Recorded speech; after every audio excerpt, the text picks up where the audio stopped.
Hello my dear students, मैं आपका Ravi sir.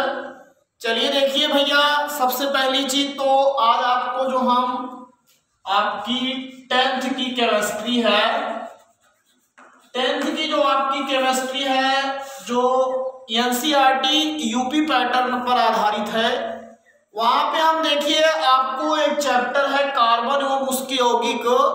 Carbon एवं उसके एक यौगिक वाले चैप्टर में एक टॉपिक आपको देखने को मिलता है एसिटिक अम्ल। क्या मिलता है भैया? एसिटिक अम्ल।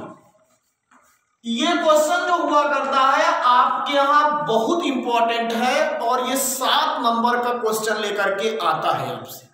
आप लोगों के पास अगर अनसॉल्व्ड होगा तो उसको आप लोग उठा करके देखिएगा, तो वहां पे आपसे 7 नंबर के क्वेश्चन में एसिटिक अम्ल क्या किया जाता है आपसे पूछा जाता है। पूछा जाएगा एसिटिक अम्ल बनाने की 2-3 विधियां बताइए और इसकी फिजिकल प्रॉपर्टी और केमिकल प्रॉपर्टी। केमिकल प्रॉपर्टी बहुत ज्यादा इंपॉर्टेंट है, जान लीजिए। तो आज के इस पूरे लेक्चर में हम आपको एसिटिक अम्ल का वो पूरा टॉपिक पढ़ाएंगे जो आपको 7 नंबर का एकदम पक्का, जान लीजिए, एकदम विधिवत तरीके से आपको एकदम नोट्स मिलेगी। तो इसीलिए आप सब लोग एकदम जान लीजिए विधिवत तरीके से नोट्स लेके बैठो बाबू। नोट्स लेके बैठोगे तो उसमें आप लिखोगे। रिएक्शन एक ऐसी चीज होती है कि जो जब लिखते हो तभी आपको याद होता है, इसीलिए आप विधिवत तरीके से उसको लिखिए सब लोग कॉपी में, और लिख करके आप लोग उसकी नोट्स बनाइए और रिपीट करिए उसको 1 या 2-3 दिन में। तो आपको उसको जैसे एक बार रिपीट करते हो, 2 बार रिपीट करते हो, 3 बार, तो एकदम बातें दिमाग में आपके आ जाया किया करती। और कोई चीज जब सीरियसली पढ़ोगे तब आपको एकदम विधिवत तरीके से वो बात दिमाग में आएगी। तो हम देखिए एकदम फुल आपको एकदम बताने वाले हैं। और सभी लोग बच्चे, अभी जितने भी लोग हो, आप सबको बता रहा हूँ बबुआ कि आप लोग जानते हो कि अच्छी तरीके से कि केमिस्ट्री इतनी आसान नहीं होती है। इसीलिए आप लोग थोड़ा अपने साथ साथ अगर दूसरे बच्चों का भी भला करने चाहते हैं तो आपके ग्रुप में या व्हाट्सएप ग्रुप में जो भी बच्चे हों उनके बीच में भी इस वीडियो को शेयर कर दीजिएगा, ताकि वो भी अगर किसी कारणवश नहीं पढ़ पा रहे हैं तब वो भी पढ़ पाए। ये आप कुछ कीजिए, आपके लिए हम इतना कर रहे हैं कि आपको हम एसिटिक एसिड की पूरी कंप्लीट टॉपिक पढ़ाने जा रहे हैं। तो आप थोड़ा सा इतना कीजिए कि इसको शेयर कीजिएगा। और अगर चैनल्स पे नए हो तो आप यूट्यूब चैनल पे लिखिए Ravi institute chemistry and biology, आपको हमारी पिक मिलेगी। तुरंत चैनल को सब्सक्राइब करिए ताकि आपको हर वीडियो की नोटिफिकेशन मिलती रहे। ये चीज आप लोग दिमाग में रखिए। तो भैया देखिए, सबसे पहले हमारा जो टॉपिक है वो क्या है? एसिटिक अम्ल। बहुत अच्छी चीजें आपको बताने वाले हैं जो चीजें आपकी किताब में भी नहीं देखने को मिलेंगी। सबसे पहली चीज, एसिटिक अम्ल जो हुआ करता है, देखिए हम एक कॉम्पैक्ट कॉपी आपको बता रहे हैं। इसका जो साधारण नाम होता है एसिटिक अम्ल का, इसको हम लोग कहा करते हैं सिरके का अम्ल। एसिटिक अम्ल को हम लोग किसके नाम से जानते हैं? सिरके का अम्ल। और बबुआ इसका जो अणुसूत्र हुआ करता है एसिटिक अम्ल का, आपको मालूम होगा CH3COOH, एसिटिक अम्ल का सूत्र।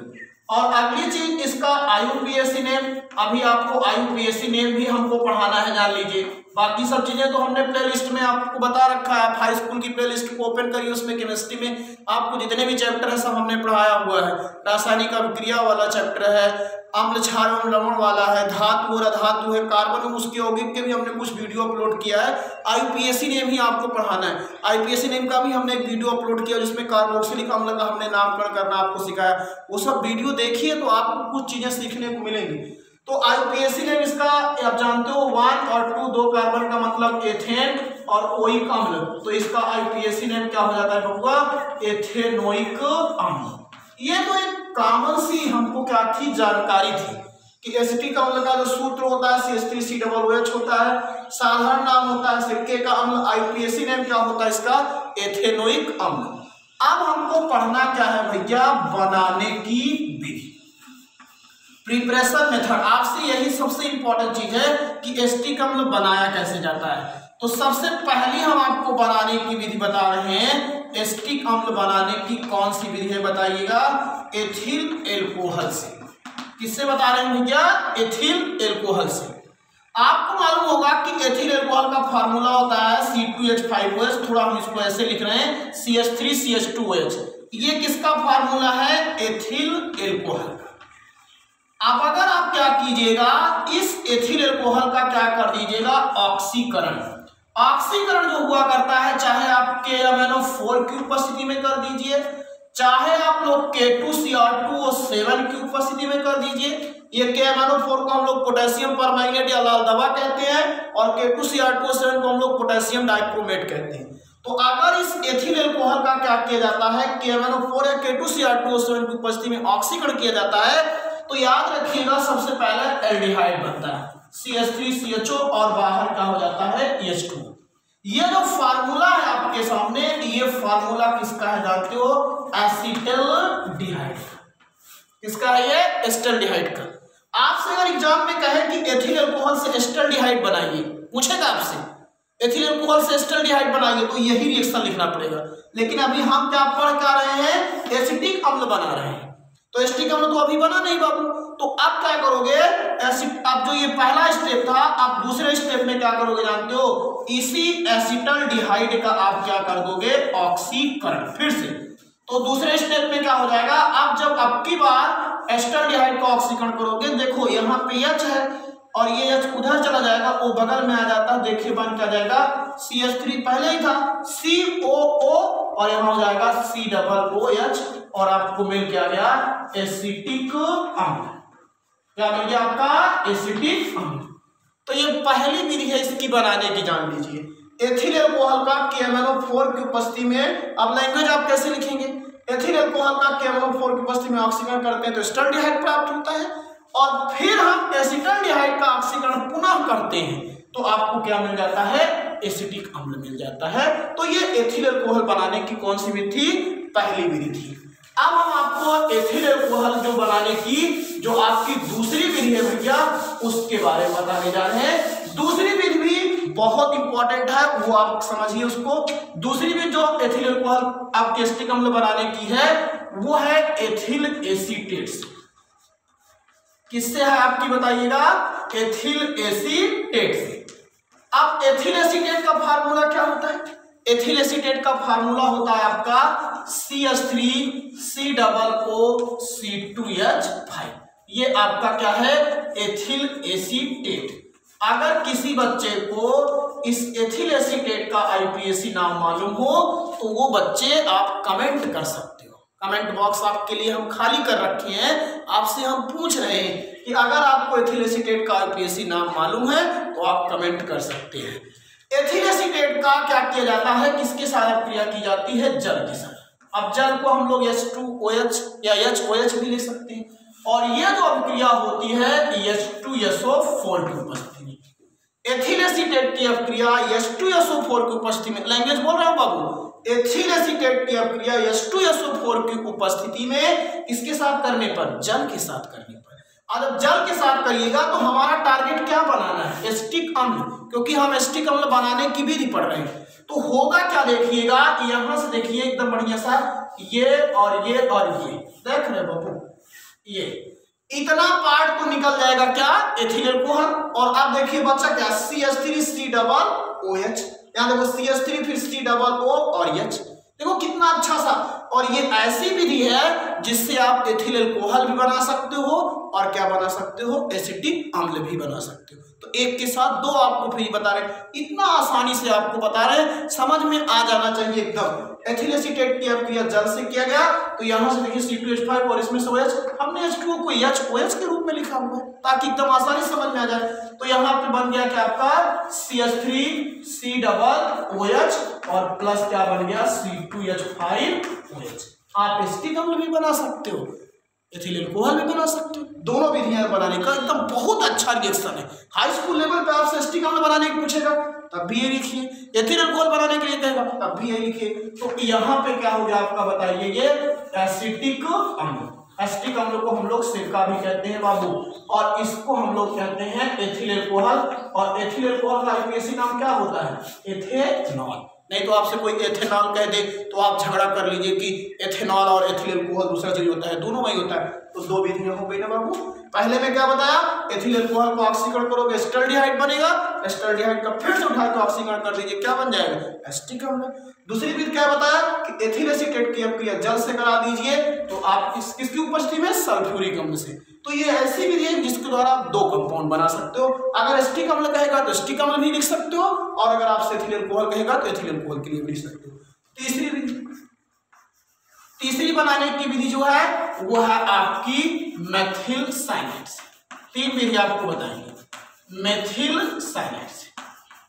अब मेथिल साइनाइड का फार्मूला क्या होता है बाबू? वो होता है CH3Cl। CH3Cl ये है आपका मेथिल साइनाइड। अब इसी मेथिल साइनाइड का क्या कीजिएगा? जल से रिएक्ट करा दीजिए। किसके साथ? जल के साथ। Methyl cyanide react to the water to give acetic acid and ammonia. This method is a preparation methods of acetic acid. अब अगर आप इसकी हाइड्रोलिसिस करोगे, 2H2O लिया जाता है यहाँ पे, और एक सूत्र है, अगर किसी भी साइनाइड की हाइड्रोलिसिस की जाती है तो एसिड बनता है। तो देखिए हमारा टारगेट क्या है? एसिटिक अम्ल बनाना। तो यहाँ देखो CH3C, देख लो CH3C इतना यहाँ से ले लिया CH3C, और इसमें से 2 ऑक्सीजन ले लीजिए। यहाँ तो ऑक्सीजन है नहीं, यहाँ पे 2 ऑक्सीजन है, तो फिर 2H2 इसलिए लिखा हूँ। यहाँ हो जाएगा COO, और इसी में से एक H ले लीजिए, तो CH3C, और यहाँ से O, और फिर यहाँ क्या हो जाएगा बाबू? H हो जाएगा ना सब लोगों को। अब उसके बाद देखिए यहाँ से N बचा, इसमें से एक हाइड्रोजन चला गया था, 3 हाइड्रोजन बचा होगा, तो ये प्लस क्या बन गया आपका? ये अगर आप सब लोग थोड़ा सा भी बात को केयर करते होंगे, समझते होंगे, एकदम समझ में आता होगा। और लाइक करो यार एकदम बढ़िया सा, और अगर नहीं सब्सक्राइब किया सब्सक्राइब करिए एकदम बढ़िया सा, और शेयर कीजिए एकदम। परिवार के जो सदस्यों की संख्या उसको आप बढ़ाइए बढ़िया से। तो ये बाबू क्या हो गया? एसिटिक अम्ल। ये आपका भी कुछ कर्तव्य है, ये ध्यान दीजिए। हम आपके लिए कुछ कर रहे थे कि 3 विधियां आपके सामने रख दी, एकदम विधिवत तरीके से, एकदम सरल शब्दों में, एकदम सरल भाषा में जान लीजिएगा। ये बनाने की विधि हो गई।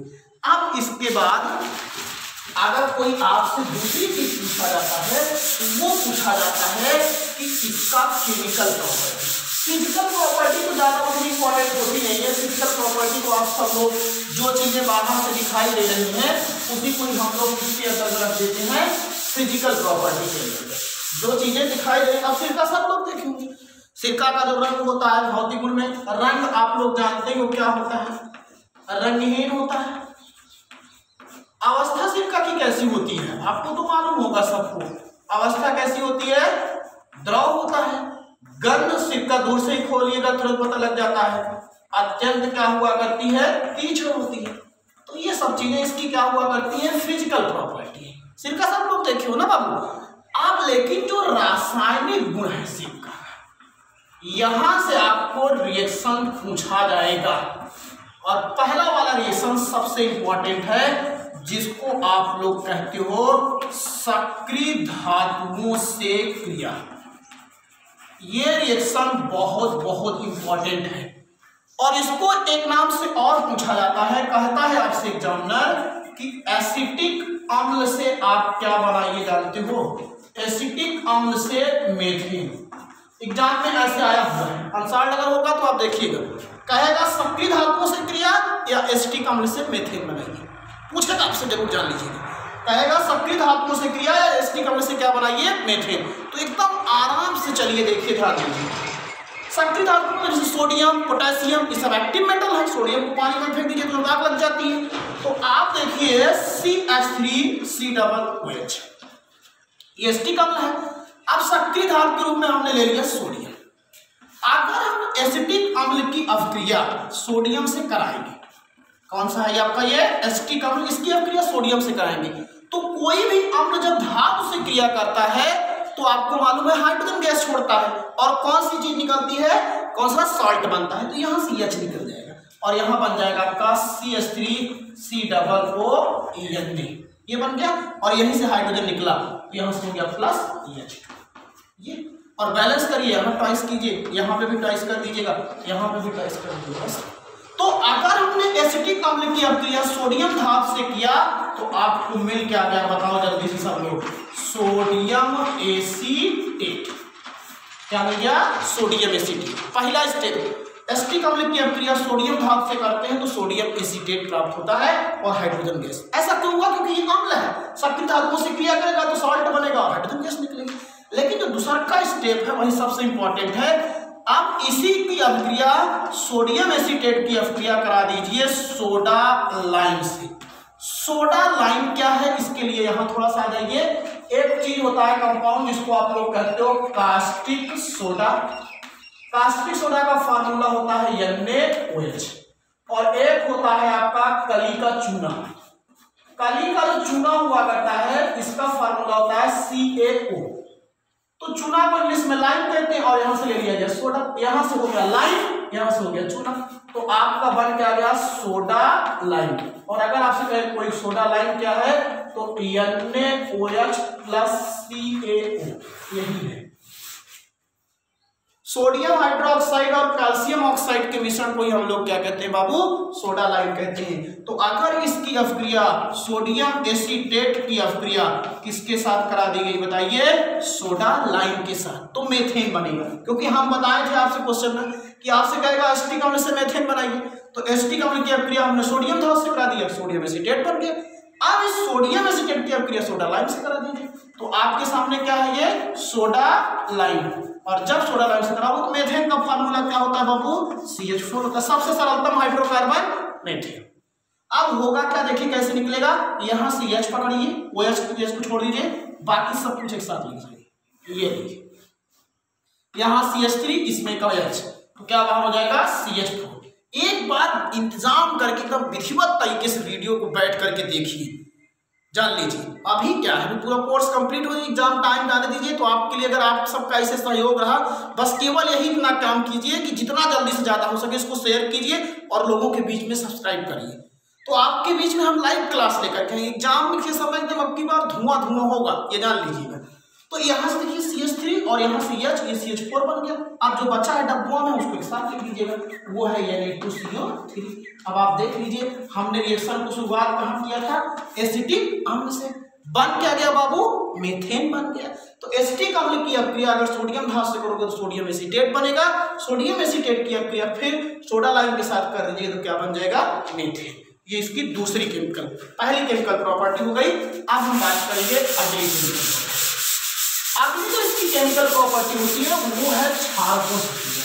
बड़े आराम से समझिए, कोई कठिनाई नहीं है, एकदम नॉर्मल सी चीजें हैं, सब आपको एकदम समझ में आएगी, ये हम आपके साथ बताते हैं।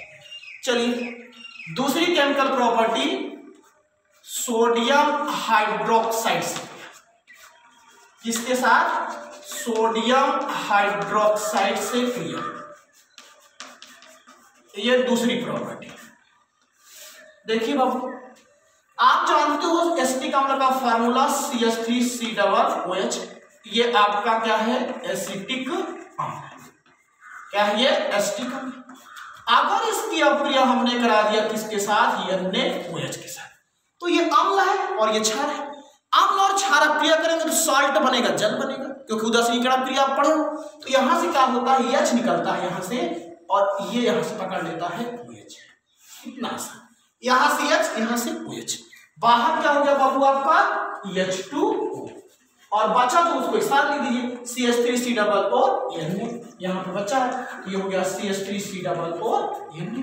और ये जो कंपाउंड है ये सॉल्ट है, इसका नाम क्या है बताओ, सोडियम एसीटेट। क्या नाम है इसका, सोडियम एसीटेट, और ये क्या है, देख लीजिए।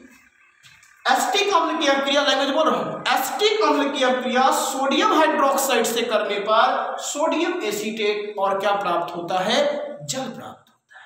ये आपकी दूसरी केमिकल प्रॉपर्टी। तीसरी केमिकल प्रॉपर्टी इसकी जो होती है ये नेम रिएक्शन से है, इसको हम लोग कहते हैं स्मिट अभिक्रिया। बहुत बहुत इंपॉर्टेंट रिएक्शन, मोस्ट इंपॉर्टेंट, महा इंपॉर्टेंट रिएक्शन आप सब लोगों के लिए हाई स्कूल लेवल पे। यह है, जान लीजिएगा कि अगर एसिटिक अम्ल की अभिक्रिया, एक कंपाउंड होता है हाइड्रोजोइक अम्ल, हाइड्रोजोइक अम्ल का फार्मूला होता है N3H। ये किसका फार्मूला है बताइए, एसिटिक अम्ल का। और इसी एसिटिक अम्ल की अभिक्रिया किसके साथ की गई, हाइड्रोजोइक अम्ल, किसके साथ की गई, हाइड्रोजोइक अम्ल। तो यहां से ध्यान दीजिएगा, एक बहुत अच्छा कंपाउंड बनता है। यहां से देखिए पूरा COO निकल जाएगा, किसके रूप में, कार्बन डाइऑक्साइड के। 2 नाइट्रोजन है, 3 नाइट्रोजन है तो 2 नाइट्रोजन निकल जाएगा नाइट्रोजन गैस के। देखिएगा C+O में से क्या निकल गया, कार्बन डाइऑक्साइड, और क्या निकल गया, यहाँ N3 था, यहाँ से क्या निकल गया, N2 निकल गया, नाइट्रोजन गैस निकल गई। अब बचा क्या है, CH3, और यहाँ से एक N, यहाँ का एक H, यहाँ का एक H, CH3NHH, तो बाबू क्या बाहर हो गया, CH3NH2। बहुत इंपॉर्टेंट रिएक्शन, इसको हम लोग कहा करते हैं मेथिल एमीन। क्या कहते हैं, मेथिल एमीन। हो गया। और ये तो आप जानते ही हो, ये क्या बना है आपका, कार्बन डाइऑक्साइड, कार्बन डाइऑक्साइड, और ये कौन सी गैस है, नाइट्रोजन। अब आपसे कोई पूछेगा कि स्मिथ अपक्रिया किसे कहते हैं, तो आप लोग बता सकते हो कि एसिटिक अम्ल की अपक्रिया हाइड्रोजोइक अम्ल के साथ करने पर मेथिल एमीन, कार्बन डाइऑक्साइड और नाइट्रोजन गैस प्राप्त होती है। इसी अपक्रिया को क्या कहते हैं, स्मिथ अपक्रिया कहते हैं। ये इंटरमीडिएट में भी है, आपको भी सही बता दे रहा हूं। अगली चौथी प्रॉपर्टी, पूरा एकदम 7 नंबर का मटेरियल पूरा तैयार हो रहा है, जान लीजिएगा, एकदम बढ़िया एक टॉपिक है, देख लीजिएगा सब लोग। कार्बन एवं उसके यौगिक सबसे इंपॉर्टेंट चैप्टर है हाई स्कूल का, जान लीजिए, आंसर उठा के देखिएगा तो आपको समझ में आएगा। अगला एक रिएक्शन है, ध्यान दीजिएगा, ये भी बहुत इंपॉर्टेंट अपक्रिया है, इसको हम लोग कहते हैं निर्जलीकारक अपक्रिया। कहने का मतलब ये है कि अगर निर्जलीकारक मतलब जानते हो, निर्जली मतलब जहां से पानी की कमी हो गई, जैसे गर्मियों के दिनों में लोगों को डिहाइड्रेशन हो जाता है, पानी की कमी होती है तो ग्लूकोज का बोतल चढ़ा देते हैं, चढ़ा के ग्लूकोज, तो ऐसे निर्जलीकारक अपक्रिया होती है कि अगर हम क्या करते हैं, एसिटिक अम्ल के 2 अम्ल, एसिटिक अम्ल के कितने अणु, 2, ये 2 मॉलिक्यूल, देखिए एक ऊपर है एक नीचे है, अगर इसी को एक कंपाउंड होता है P2O5 फास्फोरस पेंटॉक्साइड, किसी फास्फोरस पेंटॉक्साइड की उपस्थिति में गर्म कर दें 2 मॉलिक्यूल को, तो इसमें से एक वाटर मॉलिक्यूल निकल जाता है, निकल, तो निर्जलीकारक हो गया। लेकिन जो कंपाउंड बनता है उसको ध्यान दीजिए, कैसे निकलिए, कहीं से निकाल दीजिए, देखिए OH है तो इसमें से H ले लीजिएगा और यहाँ से O ले लीजिएगा, H2O बाहर हो गया। लेकिन आप देखिए जो बचा है वही जुड़ जाएगा। अब बचा क्या है, CH3CO, CH3CO दोनों तरफ, लेकिन एक O एक्स्ट्रा है, तो ऊपर क्या है CH3CO, नीचे भी क्या बचा है CH3CO, तो यहाँ हो जाएगा CH3CO, देखिए CH3CO, लेकिन एक O है, ये दोनों को जोड़ लिया, ये देखिए CH3CO और ये एक्स्ट्रा O, और इसी का जो नाम है बाबू एसिटिक, एन माने कमी, हाइड्राइड माने वाटर, एसिटिक एनहाइड्राइड। एग्जाम में ऐसे पूछ सकता है, एसिटिक अम्ल से एसिटिक एनहाइड्राइड बनाइए, तो आपको लिखना क्या है कि एसिटिक अम्ल के 2 अणु, ये क्या लिखे गए हैं आपके बताइए, एसिटिक अम्ल के कितने अणु लिए गए हैं, 2। एसिटिक अम्ल के 2 अणुओं को हम किसके साथ, फास्फोरस पेंटॉक्साइड, ये निर्जलीकारक होता है, फास्फोरस पेंटॉक्साइड की उपस्थिति में गर्म करते हैं तो एक वाटर मॉलिक्यूल बाहर निकल जाता है और आपको क्या प्राप्त हो जाता है, एसिटिक एनहाइड्राइड। ये रिएक्शन आप समझ ही गए थे, स्मिथ अपक्रिया मैंने बताया था कि एसिटिक अम्ल की अपक्रिया हाइड्रोजोइक अम्ल के साथ करते हैं तो मेथिल एमीन और कार्बन डाइऑक्साइड और नाइट्रोजन गैस प्राप्त होती है। इस अपक्रिया को स्मिथ अपक्रिया कहते हैं। निर्जलीकारक मतलब वह अपक्रिया जिसमें जल के अणु बाहर निकलते हैं उसको निर्जलीकारक कहते हैं। और जैसे एसिटिक अम्ल के 2 अणुओं को हम लोग P2O5, यहाँ H2SO4 भी ले सकते थे, निर्जलीकारक की उपस्थिति में गर्म करते हैं तो यहाँ से एक H2O बाहर हो जाता है और जो कंपाउंड प्राप्त होता है उसको क्या कहते हैं, एसिटिक एनहाइड्राइड कहा करते हैं। तो इस तरीके से बाबू हमने आज आपको एसिटिक अम्ल, अब एसिटिक अम्ल का अगर आपसे कोई उपयोग पूछे तो आप बता सकते हो एस्टर को बनाने में, इसको बनाने में, एस्टर को बनाने में भी। अभी आपने बनाया क्या, मेथिल एमीन बनाने में, क्या बनाने में, मेथिल एमीन बनाने में। अभी आपने एसिटिक एनहाइड्राइड लिखा तो एसिटिक एनहाइड्राइड बनाने में, जो कंपाउंड आप बना रहे हैं एसिटिक एनहाइड्राइड को बनाने में, ये इसका यूज हो गया, जान लीजिएगा। तो ये सब इसका उपयोग है, बहुत आप लोग खाने के रूप में उपयोग करते ही हो, तो ये उपयोग चाहे लिखें चाहे ना लिखें, लेकिन इसको आप लिख लीजिएगा, बता दिया आपको। तो इस तरीके से आपने क्या कर दिया, पूरा एक एसिटिक अम्ल का पूरा टॉपिक आपने क्लियर कर दिया, बढ़िया तरीके से एकदम क्लियर किया। और आई होप, मुझे विश्वास होगा कि आप सब लोग इसे एकदम पूरा विधिवत तरीके से समझ लेंगे। मेरा आपसे यही इतना रिक्वेस्ट है कि आप सब लोग पूरा वीडियो एक तरफ से देखिएगा, देख करके नोट्स बनाइएगा और नोट्स को प्रिपेयर करके 1-2 बार रिविजन करेंगे, बढ़िया सा याद हो जाएगा। और जैसे ही आपका प्रयास रहेगा हम एक नया वीडियो आपके लिए फिर लेकर के आएंगे, अगर ये बढ़िया तरीके से, जैसे एथिल अल्कोहल भी आएगा, मिलेंगे एक नए वीडियो में, तब तक के लिए थैंक यू, धन्यवाद।